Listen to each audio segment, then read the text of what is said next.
Welcome back to JP's Budget Collecting and our weekly look back at the hot comics from 6 months ago. This week we're looking back at the hot comics from April 22nd, 2022. I'm recording this on October 20th, 2022. This video will come out on the 22nd. I always give those dates so that you know when this information is actually relevant because the market is always moving and changing. Hot books today are not so hot tomorrow, and cold books today might be super hot tomorrow depending on what news comes out and etc. So, as always, we look back at the CBSI Hot Top 10 and the Comic Tom Key Collector Hottest Trending Comics of the Week. They each put out a list of 10 each week. This gives us a nice little cross-section of what was hot that week, what people were chasing, what people are interested in, what news had come out that caused certain books to hit the list. This week we got 18 books to talk about and see how they've done in the 6 months list. 6 months since. If you've been watching, you know that generally the trend has been down, down, down. That does not change this week. And we will get to the bottom of the list and talk about MCU stuff. And if that doesn't give you pause about chasing books around trailers or announcements, I don't know what else will. So let's get started with Dead Boy Detectives, number 1. Basically, this hit the list because we got news that they're going to get their first solo series. This is kind of part of the Sandman universe. It was Sandman getting a show. That Dead Boy Detectives was going to get a show, supposedly for HBO Max. Caused the book to jump to a $10 to $25 book back then. Now it's a $5 to $20 book, so kind of overlapping on the lower end of the range still. Just a little bit of a down and then I'll be back. Wasn't a huge burst for this book anyway. We'll see. Netflix right now hasn't even greenlit a Sandman season 2, so we'll see if we ever get Dead Boy Detectives. Next, we have Sandman number 5, and this was the first appearance of Merv the Pumpkinhead, and this was basically hit the list for $35 because we got news that Mark Hamill was going to voice him in the Sandman show. Maybe that'll continue. We'll see again. Now it's a $10 to $60 book, so it was averaging $35 back then, which means it was probably around this whole range. Currently $10 to $60, depending on condition, and sometimes just depending on sales. 9.8 is going to cost you $250 to $350. I do feel like the show overall has gotten more love for just these books in general, but this one's been kind of steady, worth it. You could argue maybe even up marginally, but a lot of the sales are in the $35-ish range. That is kind of still the average here. The worth it is, though, you can get a little more, so that's where we're going to go with steady and worth it on this one. But definitely has performed well in the aftermath of the Sandman show. I'll be honest, I still haven't got a chance to watch it. I need to go back and do that. I'm probably the reason why Netflix is waiting to renew. It's all my fault. Next, we have this. We're going to move into covers, and our first cover this week is The Secret History of the War on Weed, the Scott Koblish 1 in 25. This one was going for $100 for 1 in 25, which the rules say, oh, that's quadruple, which means it's probably going to hold pretty well. I thought between the rules and the fact that it was like a weed book that, that might do well. Not so much. This one actually turned into a trap. It's a $20 to $45 book now. So definitely not worth it. There was not the audience for this that I thought there might be. Because it's really about the war on weed and not necessarily maybe about weed. I don't know. But just hasn't held up the way I thought it might. Next, we have another Sandman related book, but this is because of its cover. This is Sandman Universe Nightmare Country number 1, the Jenny Frison 10100 on the list for the second week in a row. Last week when we talked about it, it was a $200 to $300 book. Now it's by this point it was a $300 to $350 book. As we talked about last week, it's still going $200 to $400 for raw copies. 9.8 is going $430 to $850. So last week when I talked about it, it was kind of a worth it, steady worth it. Now it's just steady, I'll be back, because most of the sales are kind of on the below the $300 side or just barely right at $300. So yeah, this one definitely has dropped back a little bit. Not a ton. There's still occasional sales for more. Overall, just a really gorgeous cover that is still doing really, really well. So been a pretty steady book overall, just a little bit of variation around these prices. Next, we have Catwoman number 42, the Sozamaka 1 in 25. Back then, this one was going for $40 to $60, which is actually not very much for one of these Sozamaki 1 in 25s that were coming out back then. This is one of the ones that went for the least. just around double cover, or double ratio, I should say. Now it's a $20 to $55 book, 9.8, 65 to 90. So this one very much followed exactly the rules. It only got to about double ratio. It ended up between ratio and double, and that's pretty normal. So definitely a down, and I'll be back on this one.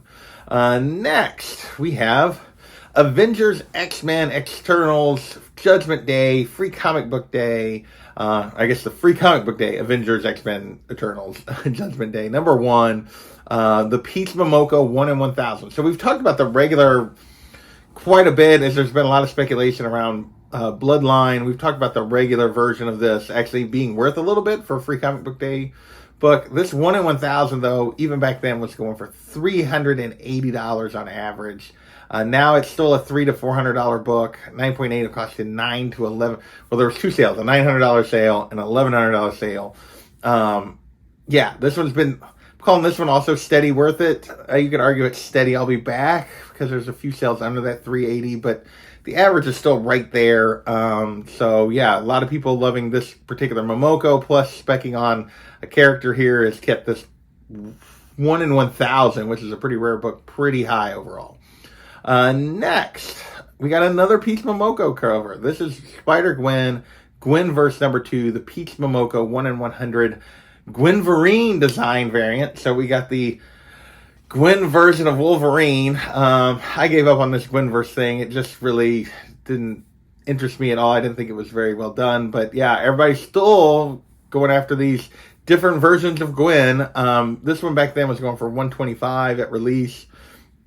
Now it's a $90 to $150. There was only one 9.8 sale that was $400. Again, I kind of put this as worth it because most of the sales are $125 or above, with just a couple kind of in the $90 to $125 range. So we've had several steady kind of worth it so far this week. But yeah, this is another one that I thought would be a trap. I didn't think this would hold up, but so far it has. People want a different version of Wolverine, apparently. So there you go. And last but not least, on our covers at least, is Spider-Punk number 1, the Takashi Okazaki 1 in 50. This is the 3rd week in a row this hit the list. In week 1, it was going for 50 to 90 on the week of release. Last week, it was 140 plus. By this point, it was 160 to 200. And we talked about this last week. If you bought it on the first week, you did okay. It was kind of a steady worth it. If you looked at it now, since then, now it's been a trap. It's a $60 to $90 book now, so about half of what it was going back then. 9.8 so only will cost you $150 to $400, which is a huge range on 9.8s, but that's just, yeah, there's been a lot of variation in the sales prices there. But overall, this is definitely a down and a trap from that peak prices in week 2, week 3 of this hitting the list. This book is definitely backed up to still a pretty good price, just not nearly those prices. And then our last, a non-MCU related book, is Wonder Twins number 1, their first solo series. So this hit the list because we got rumors they were getting a show from HBO, one of the many DC shows that's probably completely in limbo between Warner Brothers, Discovery now, that is, yeah, just made a mess of everything DC in terms of movies, TV, everything else, and really everything else Warner Brothers is doing. So yeah, this one, don't know if we're going to get it or not, but back then it caused the raw copies to jump to 10 to 15 on this, but a 9.8 went all the way up to 400, which was just insanity. Maybe just because there aren't very many of them, but now it's still a $5 to $15 book, so just kind of an I'll be back on the raw side, but the only recent 9.8 sale went for 51 plus shipping. So if you paid $400, that's pretty ugly, because I don't think you're getting that back anytime soon. So with that, like I said, we are moving into MCU and all of the next books. We have 9 books left on the list, right? 1, 2, 3, 4, 5, 6, 7, 8, 9 books are all related to the Thor Love and Thunder trailer. That is what prompted this to hit, all of these books to hit the list. And here we go. Incredible Hulk number 93, the first appearance of Korg. Back then, raw copies were hitting $30. Now it's a $10 to $20 book. 9.8, 145, just the one sale. Like this one, like almost all of these, I said, I'll be back. Don't buy it at the trailer time. I was way underselling selling how much these would drop back. This is a trap at 10 to 20. Most of the sales under 20 on a $30 book. Yeah, nobody's really chasing Korg anymore. I think people kind of had enough of him. He was kind of cool in Ragnarok, and he kind of overused maybe a little bit. Anyway, but yeah, this one is definitely down in a trap. Next, we have Thor God of Thunder #1, the first appearance of the Black Berserkers, which we saw in the trailer. And Gore's name is mentioned also in this book. Rack them raw copies. We're only going for 15, 9.8, 150. This is our one book that actually is pretty steady from this whole list. It's still a $10 to $20 book raw. 9.8 going for 100, so it's definitely an I'll be back. But the raw copies were very steady, so I'll put this as a steady and an I'll be back. Yeah, this first appearance, the start of this series, which is a beloved run, and just the mention of Gore's name, it's really the start of the series. This whole run, Jason Aaron run, is beloved, and yeah, this book has just managed to maintain a $10 to $20 value, really. Next, we have Thor God of Thunder #2, the first appearance of Gore. We talked about this book on the list last week. Now, raw copies were up to $220, 9.8 at 500. Lots of sales, no real movement even from last week, but now it's a raw copies are $40 to $80, 9.8, 125 to 200, with most of those around 150-ish. This is down in a dumpster fire. If you invested in Gore in the lead up to the movie, I told you then he's better off waiting till after. That has definitely been the case here. Next, we have Thor God of Thunder #25. First cameo of Jane as Thor. Raw copies on this were $50. Now they're a $10 to $30 book. 9.8, 65 to 125. Another one that has turned into a trap. This is one I thought was on the lower end. It might actually be worth it. I was wrong. I should have stuck at least with my I'll be backs on those. At least then you're being patient. If they turn into a trap, you're okay. But yeah. Next, we have Hawkeye versus Deadpool #0. So this is the weird one with there's a little, in the background, you see people dressed up as in the Jane Foster Thor and the Spider-Gwen costumes. They've officially said that these were just people wearing the costumes, but this is kind of the first appearance of those costumes.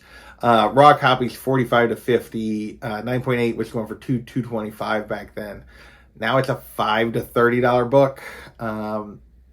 9.8, 80 to 115. This is another massive trap that people have. Yeah, the interest has definitely waned in this. Kind of a fun book, I guess, but not. I don't know. I have a hard time seeing this as a real key, but that's just me. Still going on the Thor stuff, still going on the Jane stuff, which is really the rest of this list. We have Thor #1, the first Jane as Thor, although it's really about the same as what you get in God of Thunder 25, but she's on the cover here. Raw copies 1 to 125 back then, 9.8 going 3 to 350. Now raw copy will cost you 20 to 50, 9.8 will cost you 1 to 150. To give you a reference, this is about where this book was setting on the raw side. On the lower end, it was sitting on the lower end of this raw side before any of this started. It was about a $20 raw book when Natalie Portman walked out on stage a couple years ago at Comic-Con. It was about a $150 to $200 book on a 9.8 when she walked out on stage. But yeah, this is a dumpster fire now from the peaks leading up to the movie, kind of back where it was at before all of this started. Maybe not necessarily a surprise when you really think about it. Next, we have Thor #2, which some claim is the first full as Jane as Thor. As we get a lot more of her in this book than we do in #1. Raw copies back then were going for $40. 9.8 was $200. This is now $8 to $30 book on the raw side. 9.8, 40 to 100, with most of the sales around like 60. This is a dumpster fire. That book is way, way down. People are definitely not chasing this one. They're not chasing the other two. They're not chasing this one. Next, we have Thor #8, the reveal of Jane as Thor. So for the first 7 issues, we didn't know who was actually the female Thor. They kind of made it a mystery. There was a couple different candidates. Finally, we find out #8 that it is Jane Foster. Raw copies back then were 15 to 20, 9.8, 120. Now, this was a cheaper book, so it hasn't fallen as far, but it's still a $15 book now. 9.8 only going for 50 to 60, so about half the value. So this one definitely also a trap. Yeah. So you notice the pattern here. They've all been dumpster fire or trap, except for one that was kind of steady, and I'll be back, and that was one that just had pretty low value to begin with, of all of these Thor trailer related books. And finally, we have What If number 10. First appearance of Jane as Thordis. So this was a What If where they had her pick up the hammer. So it's the first time she wields the hammer in comics. Different universe, different version, obviously, but different name. They didn't call her Thor. They call her Thordis. But back then, raw copies were going for $165. 9.8 hit $13.90. Now raw copies will cost you $20 to $100. 9.8 will cost you $8.50. Another trap. Another book that now would be the time to go get, or maybe even over the next couple months, as opposed to when it was all in the lead up. I do think I've heard rumors that we might still get her again, but people have definitely moved past it for the most part. So that is this week's list. If that's not a cautionary tale about buying during the trailer or in the lead up to these movies, I don't know what will be. And it's not that unusual. I know people say, oh, it's because Thor Love and Thunder wasn't very good. I enjoyed it. It was fun. But it's not unusual for this to be the result. This is more dramatic because there were so many more books that hit the list this week. But this is not this is the pattern. So with that, I want to thank you guys for watching, and we will catch you next time.